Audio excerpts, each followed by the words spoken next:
Хәерле көн, балалар. Математика дәресен башлыйбыз. Без бүген күппочмак диагоналләре, турыпочмаклык һәм квадрат диагоналләренең үзлекләрен өйрәнербез.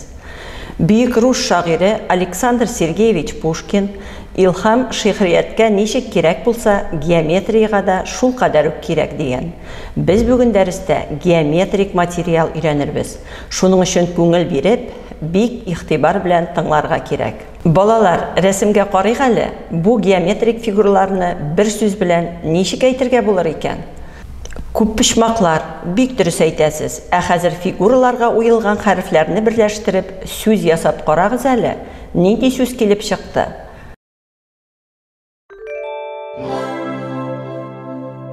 Бик дөрес, диагональ.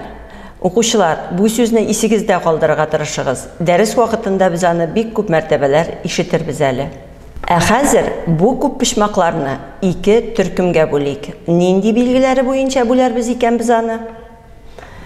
Аларны дүртпочмакларга һәм дүртпочмак булмаган фигураларга бүләрбез. Дүртпочмакларның нинди охшашлыклары буенча аердык соң без? Бик дөрес, балалар. Чөнки дүртпочмакларның дүрт ягы, дүрт почмагы һәм дүрт түбәсе бар. Ә бу фигуралар турында алай әйтеп булмый. Балалар, игътибар белән рәсемгә карагыз әле. Бер ягы 4 см, икенче ягы 3 см булган турыпочмаклыкны 4 өлешкә бүләргә кирәк. Аны ничек эшләп булыр икән? Аны берничә төрле юл белән эшләргә мөмкин. Турыпочмаклыкның 4 см булган ягын 1 см итеп бүлеп чыгыйк. Һәр ноктадан каршы якка кисемтә үткәрик. 4 үзара тигез турыпочмаклык килеп чыкты. Балалар, тагын ничек бүләргә мөмкин икән?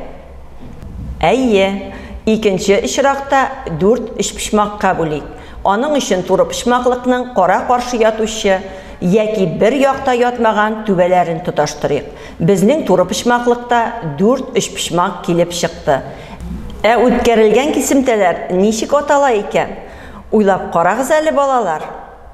Сез дөрес уйлыйсыздыр дип уйлыйм. Бу турыпочмаклыкның диагоналләре. Без ул сүзне дәрес башында укып, ишетеп һәм әйтеп киттек инде. Димәк, нәрсә соң ул диагональ? Диагональ ул турыпочмаклыкның бер якта ятмаган түбәләрен тоташтыручы кисемтә. Икенче төрле итеп әйтсәк, диагональ ул күрше булмаган түбәләрне тоташтыручы кисемтә. Турыпочмаклыкта ничә диагональ бар? Әйе, турыпочмаклыкта 2 диагональ бар һәм алар үзара тигез. Ә хәзер 2 диагональнең кисешү ноктасын О хәрефе белән билгелик тә А, О, О, С кисемтәләренең озынлыгын үлчик. Алар икесе дә 2 см 5 мм-га тигез. А, О тигез О, С. Шулай ук Б, О тигез 2 см 5 мм. О, Д тигез 2 см 5 мм. Шулай булгач, Б, О тигез О, Д. Без әйтә алабыз, турыпочмаклыкның диагоналләре үзара тигез һәм алар кисешү ноктасында урталай бүленәләр.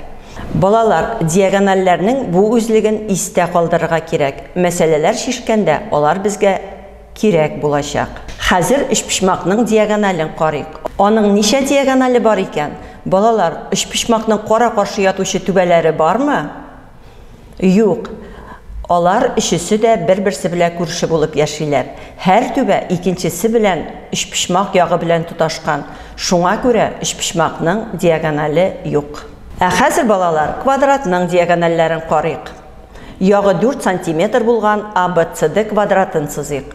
Аның 2 диагонален үткәрик. Диагоналләр кисешкән ноктаны О ноктасы дип билгелик. Шулай ук АО, ОС, БО, ОД кисемтәләренең озынлыкларын үлчәп карыйк. Озынлыклары 2 см 9 мм булыр.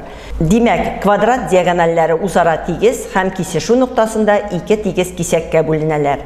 Ә хәзер турыпочмак белән кисешкәндә барлыкка килгән почмакларны үлчәп карыйк.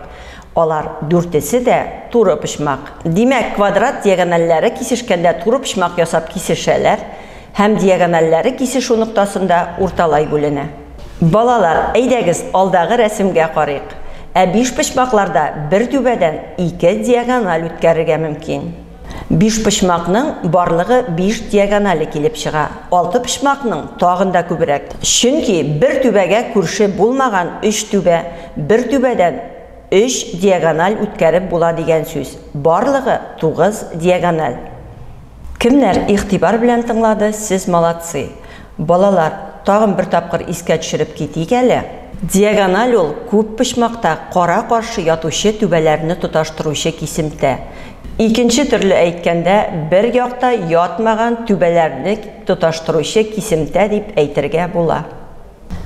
Күп пышмакның түбәсе арткан сайын, аның диагонали саны да арта. 4 пышмакта 2, 5 пышмакта 5, 6 пышмакта 9 диагональ бар. Кем хәтерләп калды? 3 пышмакта ничә диагональ бар икән? Юк, бик дөрес. 7 пышмакта ничә диагональ барын санау сезгә үй эше булыр, балалар. Ялгышмыйча дөрес итеп санагыз. Сез экраннардан еракка китмәгез. Без хәзер дәреснең практик өлешенә күчәбез.